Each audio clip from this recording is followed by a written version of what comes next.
के 76 independence day का, और लाल किले से हमारे प्रधानमंत्री श्री नरेंद्र मोदी जी राष्ट्र को संबोधित कर रहे थे।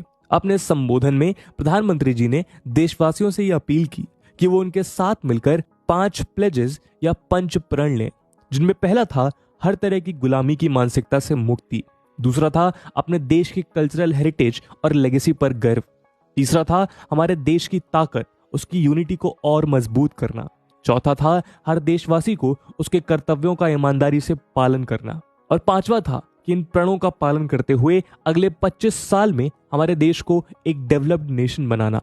यानी हम सभी की कोशिश ये होनी चाहिए कि 25 इयर्स के बाद जब इंडिया अपनी आजादी के 100 वर्ष को पूरे करेगा, तो उस समय तक हमारा देश भी स्वीडन, फिनलैंड, यूएस, यूके और फ्रांस जैसे वर्ल्ड के डेवलप्ड नेशंस के साथ खड़ा हो।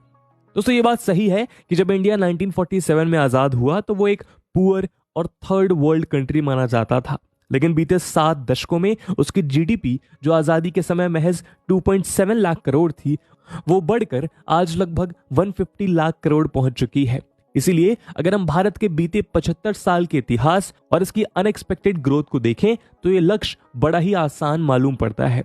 पर दोस्तों, अगर हम आज इंडिया की ग्राउंड रियलिटी को जरा करीब से देखें और इसे दूसरे डेवलप्ड कंट्री से कंपेयर करें, तो हम पाएंगे कि अभी हम इस दौड़ में बहुत पीछे हैं और इस टारगेट को अचीव करने के लिए अभी हमें एक लंबा सफर तय करने की जरूरत है।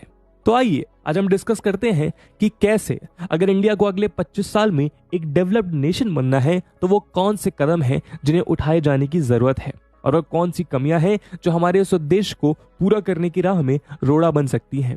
लेकिन आज का हमारा ये डिस्कशन शुरू करने से पहले हम आपको ये बता दें कि ये टॉपिक ऐसे और जीएस मेंस पेपर 3 के इंडियन इकोनॉमी से रिलेटेड सेक्शन के लिए भी इंपॉर्टेंट है। इसके बारे में हम वीडियो के अंत में और भी बात करेंगे, पर फिलहाल के लिए अपने डिस्कशन को हम आगे बढ़ाते हैं। दोस्तों, सबसे पहला सवाल तो ये उठता है कि एक डेवलप्ड नेशन आखिर होता क्या है। हालांकि किसी कंट्री को डेवलप्ड नेशन मानने का कोई वेल एस्टैब्लिश्ड और यूनिवर्सली एक्सेप्टेड क्राइटेरिया या डेफिनेशन नहीं है, और अलग अलग वर्ल्ड एजेंसीज इसे अपनी अपनी तरह से डिफाइन करती हैं। लेकिन फिर भी जनरली ऐसा माना जाता है कि वो सोवरेन स्टेट्स जिनकी इकोनॉमी डेवलप्ड हो, यानी जिनकी ज्यादातर पॉपुलेशन प्राइमरी और कुछ हद तक सेकेंडरी सेक्टर्स के बजाय टर्शरी और क्वाटरनरी सेक्टर्स में इन्वॉल्व हो, साथ ही जहां रिलेटिवली एडवांस टेक्नोलॉजिकल इंफ्रास्ट्रक्चर भी डेवलप किया जा चुका हो, जिससे वहां के लोग एक high standard of living enjoy करते हों। ऐसी कंट्रीज डेवलप्ड कंट्रीज मानी जाती हैं। इस इकोनॉमिक क्राइटेरिया के अलावा एक कंट्री के लोगों की क्वालिटी ऑफ लाइफ भी उस कंट्री को डेवलप्ड कंट्री माने जाने के लिए एक इंपॉर्टेंट फैक्टर है। इसीलिए हाल के सालों में एक कंट्री के डेवलपमेंट को एसेस करने के लिए सिर्फ उसकी नेट ग्रॉस डोमेस्टिक प्रोडक्ट या per capita gross national income के बजाय उस कंट्री के ह्यूमन डेवलपमेंट इंडेक्स को भी प्रायोरिटी दी जाने लगी है। साथ ही एक कंट्री की gender parity, independence of press और रूल ऑफ लॉ के आधार पर भी उस कंट्री के डेवलपमेंट को डिफाइन किया जाने लगा है। और इन सब के अलावा एनवायरनमेंट की इंपॉर्टेंस को समझते हुए एक डेवलप्ड कंट्री के इन अनडिफाइंड क्राइटेरियाज की लिस्ट में एनवायरमेंटल सस्टेनेबिलिटी को भी जोड़ के देखा जाने लगा है, क्योंकि जब तक एक कंट्री अपने एनवायरनमेंट की सस्टेनेबिलिटी को इंश्योर नहीं करेगा, तब तक लॉन्ग टर्म पर्सपेक्टिव से किसी भी तरह का इकोनॉमिक डेवलपमेंट फिजूल है। तो दोस्तों, ऐसे में अगर हमारे देश को एक डेवलप्ड कंट्री बनना है, तो उसे इन सभी मोर्चों पर जीत हासिल करने की जरूरत है। अगर हम इंडियन इकोनॉमी के आज की बात करें तो इंडिया नॉमिनल जीडीपी के मामले में 6th रैंक पर है, और इंडिया की करंट जीडीपी ग्रोथ को देखते हुए ऐसा कहा जा रहा है कि ये साल खत्म होते होते इंडिया बड़ी आसानी से 5th रैंक पर यूनाइटेड किंगडम को रिप्लेस कर देगा। साथ ही जनवरी 2022 में छपी IHS मार्केट की एक रिपोर्ट के अनुसार 2030 तक इंडिया जर्मनी और जापान को भी पीछे छोड़ते हुए यूएसए एंड चाइना के बाद इस वर्ल्ड रैंकिंग में 3rd रैंक पे आ जाएगा। ये आंकड़े देखकर शायद आप सोच रहे होंगे कि जब इंडिया जीडीपी की वर्ल्ड रैंकिंग में ऑलरेडी इतना ऊपर है, तो वो डेवलप्ड देशों की सूची से बाहर क्यों है। तो दोस्तों, इसका जवाब है इंडिया की पॉपुलेशन, जो टोटल वर्ल्ड पॉपुलेशन की 17.7% है। इसीलिए ये बात सही है कि इंडिया की नॉमिनल जीडीपी उसे दुनिया के सबसे मजबूत अर्थव्यवस्था वाले देशों की लिस्ट में खड़ा करती है। लेकिन जब इस इक्वेशन में उसकी पॉपुलेशन भी आ जाती है और बात पर कैपिटा जीडीपी या पर कैपिटा इनकम की होती है, तो इंडिया बहुत पीछे खड़ा दिखाई पड़ता है। IMF के रीसेंट डेटा के अनुसार 2022 में पर कैपिटा नॉमिनल जीडीपी के मामले में इंडिया 142nd रैंक पर है। और अगर हम लेटेस्ट असेसमेंट की बात करें तो पर कैपिटा इनकम में इंडिया अपने पड़ोसी देश बांग्लादेश से भी पीछे खड़ा दिखाई पड़ता है। यही नहीं, चाइना की पर कैपिटा इनकम भी इंडिया से 5.5 टाइम्स है, वहीं यूके जैसे डेवलप्ड कंट्री की 33 टाइम्स। इसी वजह से वर्ल्ड बैंक इंडिया को लोअर मिडिल इनकम इकोनॉमी की कैटेगरी में इनलिस्ट करता है। ये वो देश हैं जिनमें per capita gross national income $1086 $4255 के बीच है। वहीं यूनाइटेड स्टेट्स जैसी हाई इनकम कंट्रीज में पर कैपिटा इनकम $13,205 या उससे भी ज्यादा है। ये पर कैपिटा इनकम के डिस्पैरिटी का ही इफेक्ट है कि यदि हम यूएनडीपी की ह्यूमन डेवलपमेंट इंडेक्स 2020 की रिपोर्ट उठाकर देखें तो एचडीआई यानी ह्यूमन डेवलपमेंट इंडेक्स के एजुकेशन और हेल्थ के पैरामीटर्स में बहुत प्रोग्रेस करने के बाद भी इंडिया 189 कंट्रीज की लिस्ट में 131 रैंक पे दिखाई पड़ता है। वहीं अगर हम इंडिया के एचडीआई स्कोर की बात करें तो इंडिया का करंट एचडीआई स्कोर 0.64 है, जो कि काफी कम है। और यूएनडीपी के रिलेटिव एनालिसिस के अनुसार आज की ज्यादातर डेवलप्ड कंट्रीज ने यह स्कोर 1980s में ही अचीव कर लिया था। यानी इंडिया इन डेवलप्ड कंट्रीज से लगभग 4 दशक पीछे चल रहा है। यही नहीं, दूसरे डेवलप्ड कंट्रीज के कंपैरिजन में इंडिया की स्थिति का अंदाजा आप शायद इस बात से लगा सकते हैं कि वर्ल्ड बैंक की 2018 की डायग्नोस्टिक रिपोर्ट ऑन इंडिया के अकॉर्डिंग इंडिया के केवल 10% लोग ही परचेजिंग पावर पैरिटी के हिसाब से ग्लोबल मिडिल क्लास के $10 के डेली कंजम्पशन लेवल से ज्यादा खर्च कर पाते हैं। इससे पता चलता है कि ज्यादातर इंडियंस मिडिल इनकम कंट्रीज के सिटीजन्स के कंपैरिजन में भी रिलेटिवली काफी पुअर है। लेकिन दोस्तों, ये अंतर सिर्फ यही नहीं खत्म होता। जैसा कि हमने अपने वीडियो की शुरुआत में आपको बताया कि एक डेवलप्ड कंट्री सिर्फ इकोनॉमिकली ही नहीं बल्कि सोशली डेवलप्ड भी होनी चाहिए। लेकिन सोशल पैरामीटर्स में भी इंडिया डेवलप्ड कंट्रीज से काफी पीछे खड़ा नजर आता है। यहां तक कि अगर हम एजुकेशन के ही सबसे बेसिक पैरामीटर लिटरेसी रेट की बात करें तो दुनिया की सबसे बड़ी इलिटरेट पॉपुलेशन इंडिया में ही रहती है। नेशनल स्टैटिस्टिकल कमीशन के 2018 के सर्वे के अनुसार इंडिया में लिटरेसी रेट 77.7% ही है और उसमें भी फीमेल्स में लिटरेसी रेट 70% के आसपास ही है। यानी इंडिया के लगभग 30 करोड़ लोग इलिटरेट हैं, जबकि फिनलैंड जैसी कंट्रीज में लिटरेसी रेट 100% है और यूनाइटेड किंगडम में ये 99.3% है। वहीं अगर हम ग्लोबल हंगर इंडेक्स 2021 को देखें तो इसमें भी इंडिया 116 कंट्रीज की लिस्ट में 101 रैंक पर है। हालांकि 2000 से अब तक लगभग 20 सालों में इंडिया ने हंगर और मैल न्यूट्रिशन को काफी हद तक कम किया है, पर फिर भी इस इंडेक्स में सिर्फ 15 कंट्रीज ही इंडिया से वर्स्ट कंडीशन में है। साथ ही यूएन द्वारा रिलीज 2022 की रिपोर्ट के अनुसार 2021 की स्थिति में इंडिया के लगभग 224.3 मिलियन लोग अंडर नरिश्ड हैं। वहीं अगर हम ग्लोबल हेल्थ सिक्योरिटी इंडेक्स 2021 की ही बात करें तो इसमें भी इंडिया डेवलप्ड कंट्रीज से काफी पीछे 66th रैंक पर दिखाई पड़ता है, जबकि यूएसए, ऑस्ट्रेलिया, फिनलैंड जैसे डेवलप्ड कंट्रीज इसके टॉप पर हैं। इसके अलावा अगर हम इंडिया की जेंडर डिस्पैरिटी की ओर ध्यान दें तो हम पाएंगे कि वर्ल्ड इकोनॉमिक फोरम द्वारा रिलीज 2022 के ग्लोबल जेंडर गैप इंडेक्स के अकॉर्डिंग 146 देशों की लिस्ट में इंडिया की ओवरऑल रैंक 135th है, जो ये डिपिक्ट करता है कि इंडिया में सोशल, पॉलिटिकल, इंटेलेक्चुअल, कल्चरल और इकोनॉमिक फ्रंट्स पे विमेन और मेन के बीच कितना बड़ा अंतर है। ऐसे में आप देख सकते हैं कि इंडिया को एक डेवलप्ड कंट्री बनने के लिए सोशल और इकोनॉमिक दोनों फ्रंट्स पर अभी एक लंबा सफर तय करना है।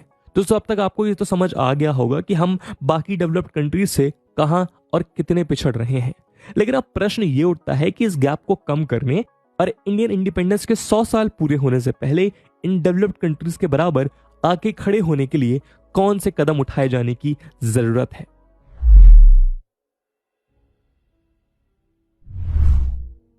जैसा कि अभी हमने देखा कि इंडिया की ह्यूज पॉपुलेशन ही उसकी इकोनॉमी के पर कैपिटा कैलकुलेशन को बिगाड़ रही है, लेकिन अगर हम ध्यान से देखें तो यही पॉपुलेशन इंडिया का सबसे बड़ा हथियार है।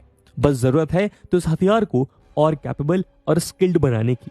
अगर हम इंडिया के जीडीपी ग्रोथ का डेटा देखें तो हमारा देश लगातार दुनिया की फास्टेस्ट ग्रोइंग मेजर इकोनॉमी की अपनी पोजीशन बरकरार रखे हुए है। फाइनेंशियल ईयर 2021-22 में भी भारत का जीडीपी ग्रोथ 8.7 रहा है, जबकि अगर हम ग्लोबल एवरेज ग्रोथ रेट से इसे कंपेयर करें तो आईएमएफ के फोरकास्ट के अनुसार इस दौरान ग्लोबल जीडीपी रेट सिर्फ 3.6% ही थी। लेकिन दोस्तों, इंडियन ग्रोथ पर्सपेक्टिव से इस पॉजिटिव डेटा के अलावा एक कॉन्ट्राडिक्टरी डेटा और देखने को मिलता है। अगर हम centre for monitoring Indian economy की रिसेंट डेटा को देखें तो हम पाएंगे कि इंडिया में जून 2022 में अनएम्प्लॉयमेंट रेट 7.8% था। इसी के चलते इंडियन इकोनॉमिक ग्रोथ को जॉबलेस ग्रोथ भी कहा जा रहा था। इंटरनेशनल लेबर ऑर्गेनाइजेशन के डेटा के अनुसार इंडिया की लगभग 62.5% पॉपुलेशन 15 से 59 ईयर्स की वर्किंग एज में है। साथ ही इंडिया की 66% पॉपुलेशन 35 ईयर्स से भी कम की है। ऐसे में इस डेमोग्राफिक डिविडेंड का पूरा लाभ उठाने के लिए न्यू जॉब अपॉर्चुनिटीज डेवलप करने की जरूरत है। साथ ही हमें जरूरत है ओवर सैचुरेटेड प्राइमरी सेक्टर से डिस्गाइज्ड अनएम्प्लॉयमेंट को खत्म करने की।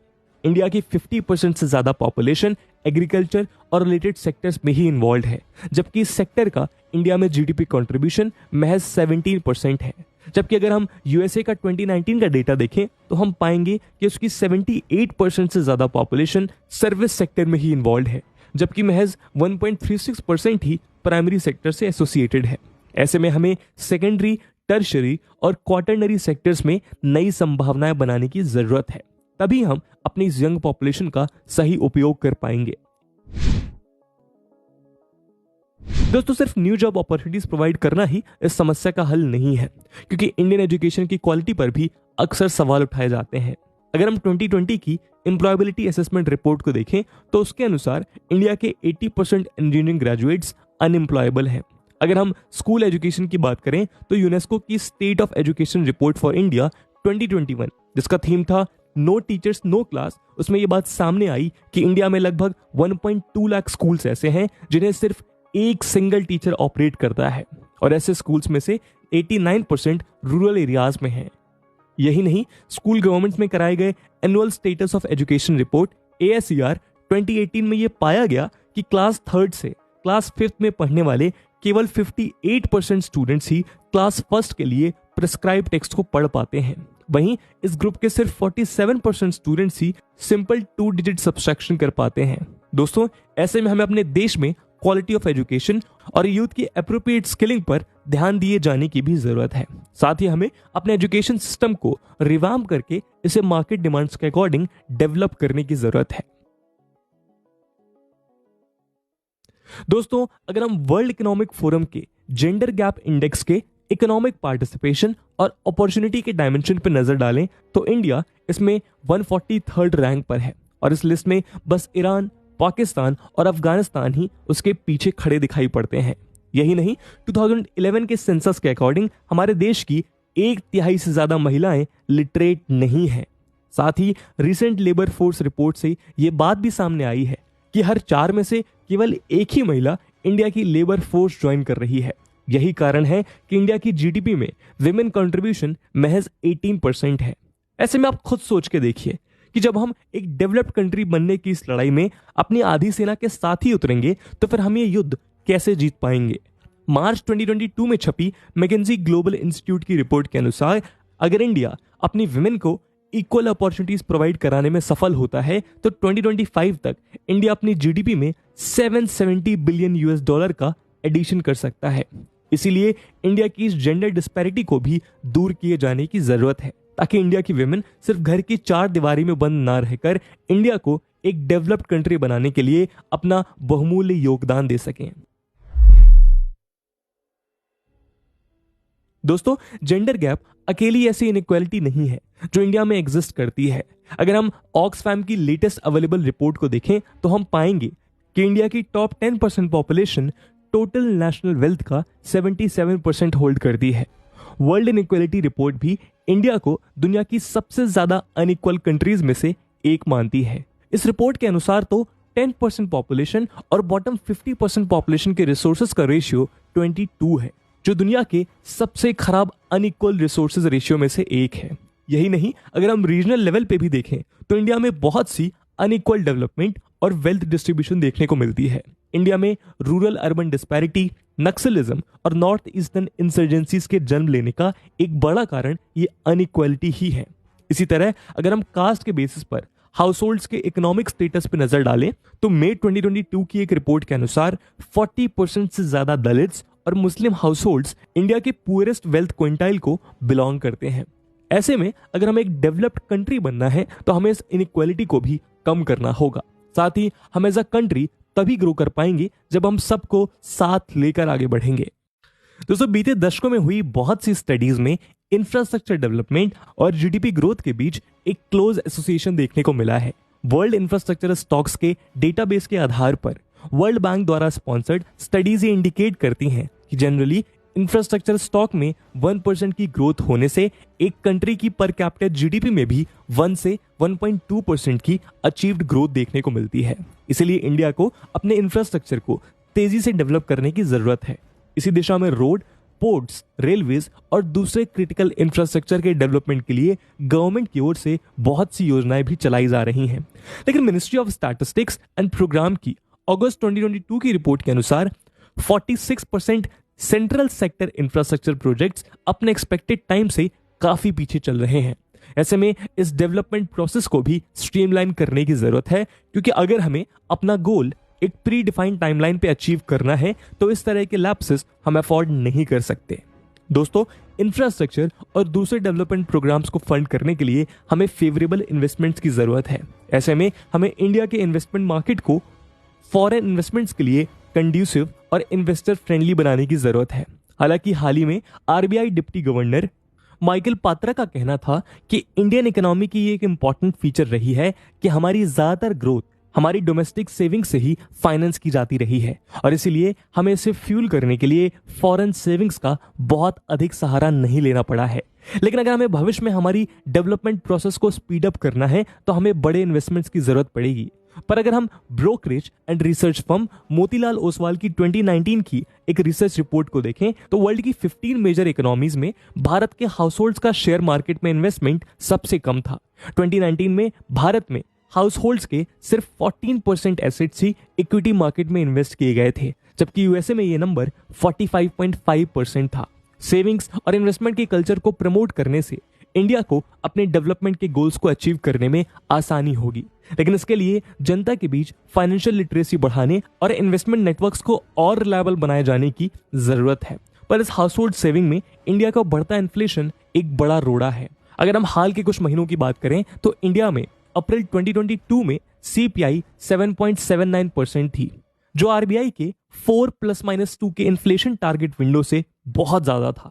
यही नहीं, लेटेस्ट अवेलेबल गवर्नमेंट डेटा के अनुसार जुलाई के महीने में डब्ल्यूपीआई की रेट भी 13.93% थी।